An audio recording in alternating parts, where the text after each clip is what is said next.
kutafasiri kwenyewe na kunena kwa lugha kwenyewe kumewekewa mipaka. Nilisema hawapaswi kuzidi wawili, yani hawapaswi kuzidi watatu. Yani namba ya kubwa ni wawili, ya mwisho ni watatu. Kunena kwa lugha huko. Kunena kwa lugha.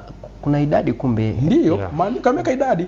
Sio mkutano wote mwanze kushandalize kunena kanisa zima kuanzia bawabu mpaka mchungaji wote mnanena kwa lugha. Hivyo vitu sio vya kimaandiko. Unamaanisha kwamba wanakosea wale wengine wanaonena kwa lugha wakiwa ni jopo la watu wengi kwenye mkutano? Ikiwa hawaneni sawa sawa na maandiko kwa mujibu wa Biblia ilisema hakika kwao hakuna nuru. Hakuna nuru. Kama waendi sawa sawa na maandiko. Maana yake ni makosa kwa ujumla, ni giza. Sasa haya ninayosema sije kaonekana ni maneno yangu. Ndio. Uende wanasema huyu jamaa, ndio maana natangulia kusema sipingi kunena kwa lugha. Wanaweza kusema jamaa anapinga, wewe una vitisho vingi sana ukijaribu kuelekeza watu kwenye ukweli na kuambia unampinga Roho Mtakatifu, unakufuru wewe, utapata na mabaya. Sasa hivyo ni vitisho.